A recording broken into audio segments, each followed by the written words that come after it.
vamos a leer una parte nada más de la vida del general Cárdenas. ¿Le puedo hacer una última pregunta, Sí, presidente? sí. En septiembre, ¿cómo se ve el ciudadano Andrés Manuel López Obrador al siguiente día de dejar su encargo, ya sin conferencias mañaneras y buleado ampliamente por los medios tradicionales y sin la posibilidad de defenderse mediáticamente? No tengo ningún problema porque voy a estar imagínense, viendo las ceibas majestuosas. Sé que es el árbol sagrado de los mayas, fertilidad de la tierra, sostén del cielo.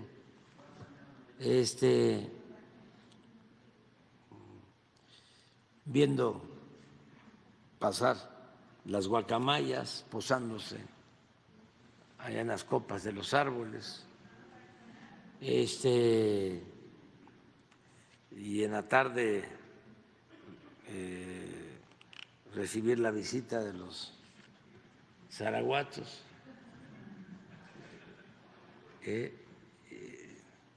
No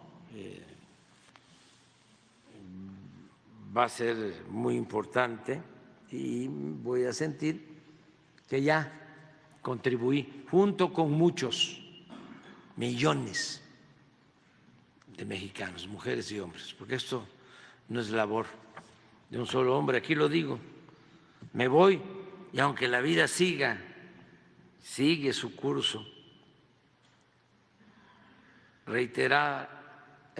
necesitaba reiterar acerca del pasado. Este es el último libro ya, en política, para comprender mejor el presente y el porvenir. No hay texto sin contexto y tampoco los procesos políticos y sociales surgen de repente, de la nada. Son frutos de un largo camino de resistencias, fatigas, en los cuales participan muchos que son, como ha sucedido en nuestro movimiento, los protagonistas principales de esta historia de transformación, mujeres y hombres, millones. Ya siempre digo, porque han sido muchos años de los que se nos adelantaron. Me contaron algo conmovedor de una gente que estaba ya muy mal y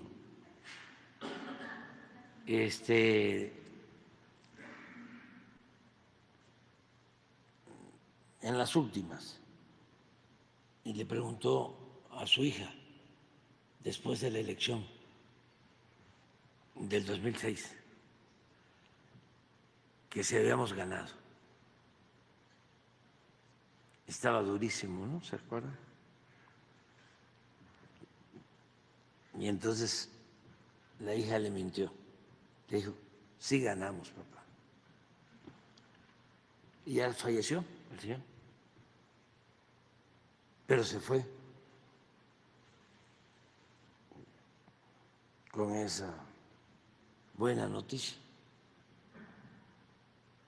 Pues fue una mentira piadosa, porque al final pues sí ganamos y él debe estar contento. Por eso. Yo soy uno de ellos, de los protagonistas, de los autores de esta obra, pero no el único. A mí me tocó encabezar esta lucha, pero fui apoyado por hombres y mujeres que forjaron una voluntad colectiva dispuesta a cambiar de verdad la vida pública de México. Entonces, ¿en qué nos inspiramos? Pues no se puede hacer nada en la vida, mucho menos política, si no se tiene un ideal, un principio. si no va uno en busca de una utopía. Decía Galeano que la utopía era lo que estaba adelante de nosotros y que caminábamos hacia ella y se nos alejaba y seguíamos caminando hacia esa utopía, hacia ese ideal, y se nos seguía alejando. Y al final concluía la utopía, como los ideales, es lo que nos hace caminar.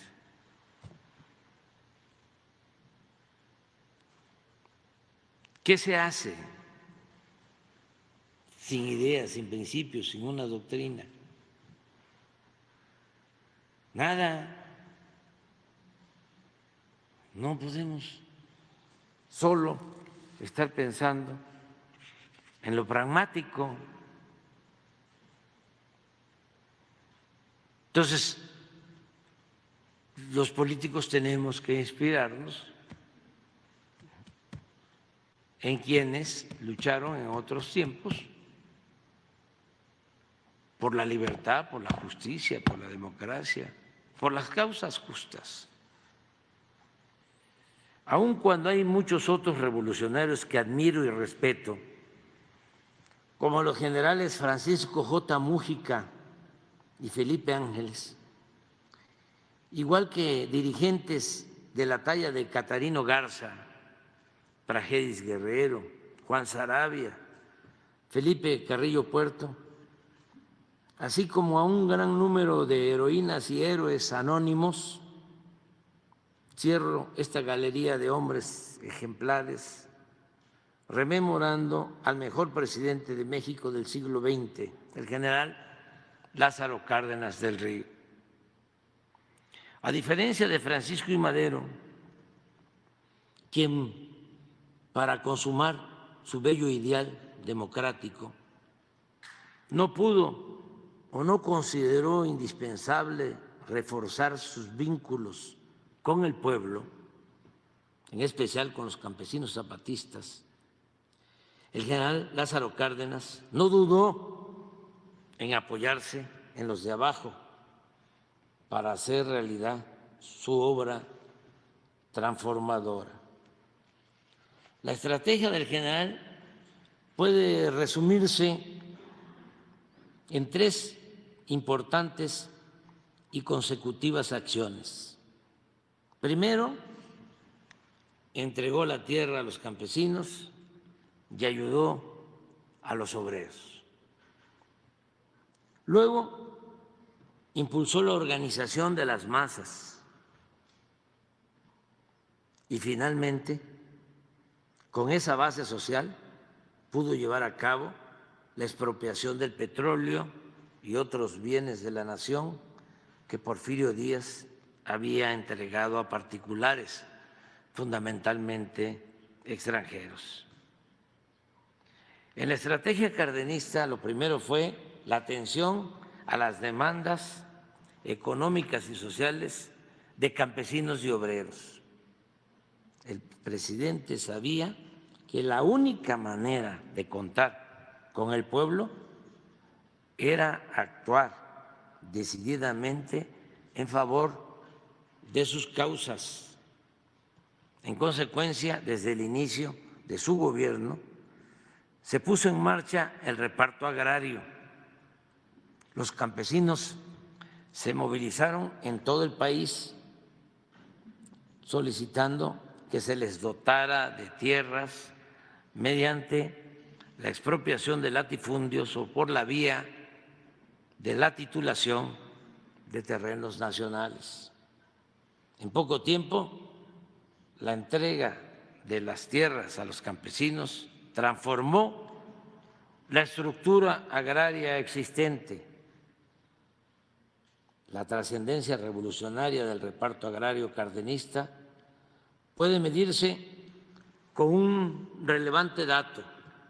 En los primeros 3 años de gobierno se entregaron 9.764.000 hectáreas a 565.216 familias campesinas, lo que superó con mucho la cantidad de tierras repartidas desde la Revolución. Al finalizar el sexenio, se habían constituido 10.651 ejidos, con un total de 18.052 hectáreas en beneficio de más de 1 millón de indígenas, peones y jornaleros del campo. Es indudable que los campesinos vieron en Cárdenas a un fiel representante de la causa revolucionaria. La reforma agraria aseguró la fidelidad de mucha gente al gobierno cardenista y desde entonces se concertó la alianza entre los campesinos y el Estado. Por otra parte, durante el cardenismo, los obreros sintieron garantizados sus derechos laborales. Con estricto apego a la ley, Cárdenas respetó la lucha económica de trabajadores por mejores salarios y condiciones laborales. Su acción en este terreno consistió en hacer realidad la letra del artículo 123 de la Constitución. Desde el inicio del gobierno, el movimiento obrero comenzó a desplegar una intensa actividad orientada a conquistar sus reivindicaciones fundamentales. Incluso se pudo ejercer con plena libertad el derecho de huelga. Para mediados del sexenio, campesinos y obreros identificaban a Cárdenas como el defensor de sus intereses. La primera parte de la estrategia cardenista había resultado favorable. El acercamiento y la solidaridad del mandatario con los grupos sociales más desprotegidos produjo la adhesión de las mayorías a la política gubernamental.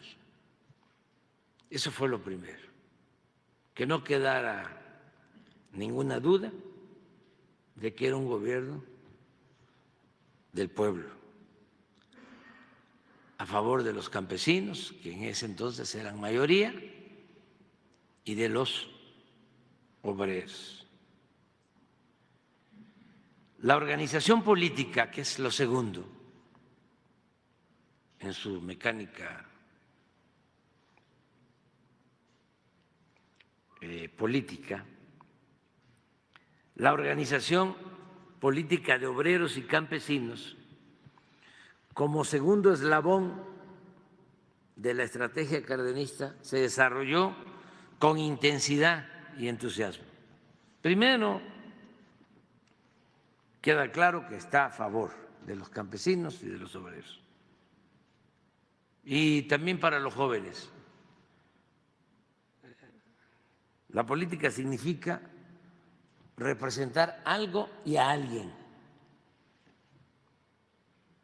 Nada de zigzagueos. Se requiere de definiciones.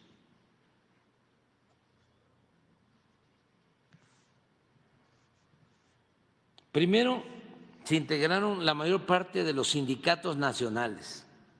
Fíjense, surgió la CTM en el periodo de General Cárdenas. La Confederación de Trabajadores de México, CTM, se constituyó el 24 de febrero de 1936. El general gobernó de 1934 a 1940. Aunque la declaración de principios de la organización de la CTM establecía, cito, que el proletariado de México luchará fundamentalmente por la total abolición del régimen capitalista, cierro la cita, sus dirigentes aceptaron la propuesta del presidente y coincidieron en la necesidad de alcanzar primero la liberación política y económica del país.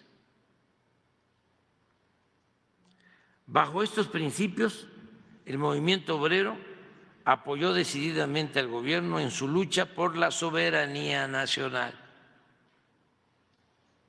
Por su parte, desde el 9 de julio de 1935, el presidente Cárdenas recomendó iniciar la Organización de los Campesinos de México. Con ese propósito se crearon las ligas de comunidades agrarias en todos los estados del país y la integración de ellas con los sindicatos de asalariados rurales dio como resultado la constitución de la Confederación Nacional Campesina, la CNC. La organización y la movilización política de las masas permitió avanzar en el propósito de hacer valer la independencia económica. De esta manera, con la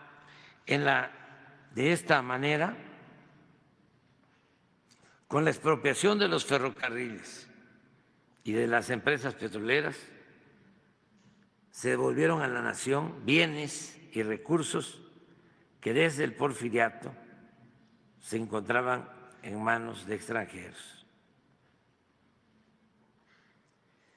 Hasta aquí lo vamos a dejar. Pero es muy interesante cómo hay una estrategia. Primero, el presidente está a favor del pueblo, de los campesinos, de los obreros. Segundo, se organizan las masas. Surge la CTM, surge la CNC, el Partido de la Revolución Mexicana, porque el PNR se transforma en ese sexenio en Partido de la Revolución Mexicana. Y luego viene el rescate de los bienes que Porfirio Díaz había entregado a extranjeros. Y vienen más cosas, pero continuará. Y vámonos a